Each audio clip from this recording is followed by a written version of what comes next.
Assam icon awards 2025 পাবলৈ সক্ষম হ'ল বিশিষ্ট সমাজকৰ্মী ইফতাজুৰ ৰহমানে।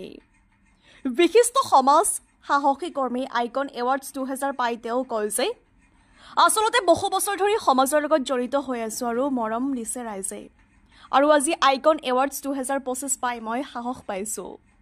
লগতে মই উদ্যোক্তা ৰাইজ সকলোকে ধন্যবাদ জ্ঞাপন কৰিছো। অনাগত দিনতো ৰাইজৰ মৰম আশীৰ্বাদ পাম বুলি মই আশাবাদী। একচুৱেলি মই নথৈ আনন্দিত হৈছোঁ যে অসম আইকন 2025 এৱাৰ্ডৰ কাৰণে মোক তেওঁলোকে বাছি লোৱাৰ বাবে মই বেষ্ট প্ৰডিউচাৰ হিচাপে এইটো এৱাৰ্ড পাইছোঁ। আৰু ভাল লাগিছে, তেওঁলোকে মোক মাতিছে আৰু বেষ্ট ভাল লগাৰ কাৰণে মই বিৰাট নথৈ আনন্দিত এইটো এৱাৰ্ড পাইছোঁ। উদ্যোক্তাসকলক কি ক'ব, যিহেতু বহুত কষ্ট কৰিছে, তেওঁলোকে বহুত বেছি কষ্ট কৰিছে আৰু মোৰ বেছিভাগ উদ্যোক্তা মোক চিনাকিয়ে হয়।